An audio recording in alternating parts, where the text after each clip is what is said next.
Hey guys, it's Vanguard back with another video, and today we're going to be doing something a little different. We're going to do a story time video. So, in the background, you guys will be seeing me play this game called Vanguard. It's just a card game, all based off of an anime, and I essentially want to show you guys me climbing while telling you a story. So, that's what we're gonna do. Now, if I lose, I'm sorry, because this game, in my opinion, is a game of fortune, and I feel like there are times where I could have the better deck and I'll lose. But that is not the purpose of this. The gameplay is the last thing we need to worry about. So we're gonna stop talking about that right now.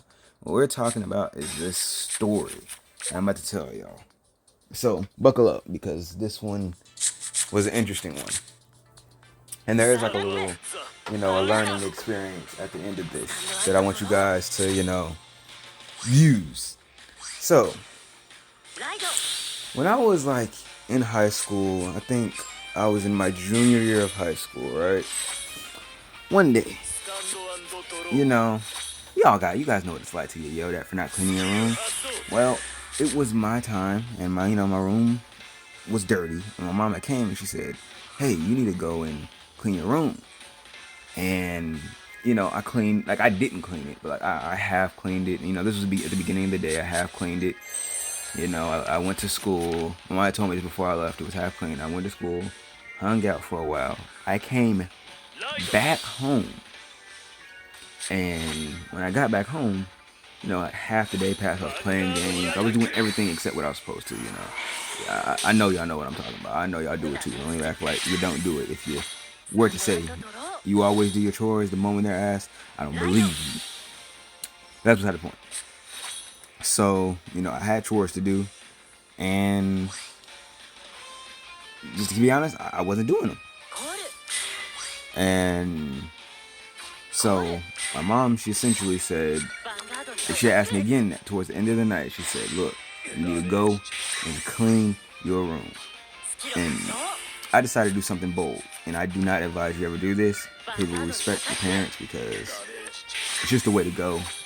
I was just feeling bold. I was like 16 or 17 at the time. I said, "Man, I'm about to talk back." So I rose my voice and I said, "Why don't you go and clean your room?" Like, I said it like that, voice loud, chest puffed out. Like, I don't know who I thought I was in that moment, but I said that, and man, when I say I almost got knocked out, bro, my mom went for that slap and I backed up like real fast. I was like, "Oh my goodness!" And I had jumped outside because I was like right in front of the door when this happened. So I jumped outside, and my mom closed the door on me and locked the door. And I was just sitting here like, what just happened? She just closed the door on me, and I was sitting there hurt. Like why did she close the door? She can't close the door on me. I'm her son, and I'm just sitting here hurt now. Keep this in mind, I'm just hurting right now. Like, I was truly baffled. I didn't know what to do. I was like, I can't believe this happened. It was my own fault. So the crazy thing is, my mom ended up coming out the house and going to church. She left the outside and went to church, y'all.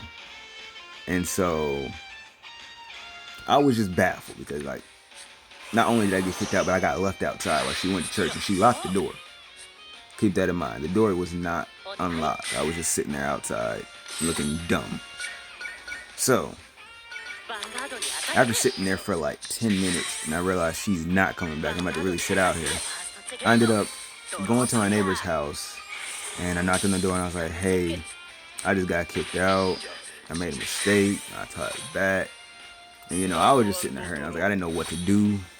And he was just like, my neighbor, what neighbors do when stuff like that happens. They just, when anything happens, they try to console you, even though they really don't know what to say. So, he tried to, he's like, "It's gonna be okay. You'll be fine. Just make sure you don't do that again." He asked me why and everything, and I was just like, after a while, I finally left this house, but I was still out there. My mom came home, I didn't realize it, and she still left me outside. So I ended up calling my dad. I was like, "Hey, I need you to let me in the house, because mom kicked me out." So my dad comes over here, and he essentially unlocks the door, and he tries to figure out what's going on. And after figuring out what's going on, my mom's just fuming right now, because like, I can't believe my son just did what he did. So She finally lets me in the house, and I come upstairs. Yo, I kid you not.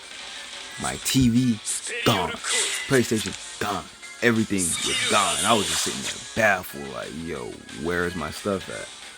And then after me sitting in my room for like, an hour just looking at the wall, I finally came in here and she go like, you just lost all your stuff for like a year. Don't you ever do something like that again. And I was just sitting here like, mouth down, just looking dumb. I was like, I can't believe this. And the funny thing is in that same moment, like that same day before I went to school, I missed the bus that day. So keep that in mind. That's very important. I missed the bus that same day. So it just wasn't going well for me. So, back to the story. My mom comes in, she gives me a stipulation. She tells me, like, this is what happens in response to everything that I did, And, it was understandable because I messed up. I was a fool for doing what I did. So, I'm essentially on punishment. Like, I'm on punishment, not on punishment. I'm on punishment for what I did. And so, the first day, I'm just sitting in my room, bored, just chilling. Like, for that day, that whole day, I was just sitting there. Like, I spent the rest of the night in my room just bored and angry. That just happened. So, as the night ends, I just sleep. And I'm just like angry. Like, I just got a punishment. My own fault. And then I wake up the next day. I wake up a little late, just a little late. And I realize, crap, it's like 6 something. I gotta go. So, hop in the shower, take a shower, brush my teeth and all that stuff. And I start to leave for the house. But keep in mind, during this time, when this happened, it was snowing where I live. We don't get snow often. And I would have thought they would have closed school, but they didn't. We still had school. They always tend to close it, but this time they didn't. So now, keep in mind, I am running because I'm like, oh crap, I gotta get to school, like now, or else I'm about to get it. So as I'm running to school, looking like a fool, like not running to school, but running after the bus, because like, keep this in mind, I missed the bus. Like, the bus drove past me. I looked the lady dead in her eye, and she drove straight past me. Y'all, when I say I took flight chasing that bus, like I can move fast, but like when I say that's the fastest I've ever moved, I mean it. Like, I hauled it. I chased that bus down like my life depended on it. So after chasing that bus, keep in mind, my friend's around the corner. He's watching me. This whole time, I didn't know this. I didn't know this, that he was like down the street watching me. I didn't know he was there. He saw me running, and he was calling my name apparently, but I'm in a whole different realm, so I don't even hear him.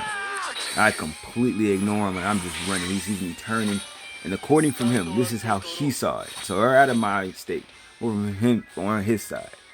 He said, look, I was going at least like the speed of like a dude on a bicycle, pedaling fast, and I was running on the snow. Like, my feet didn't sink into the snow at all. Like, I was hovering on the snow, according to him. That's how fast I was moving, so I wouldn't get my butt whooped. And he didn't know what happened the day before that. He's just like, yo, this dude's running.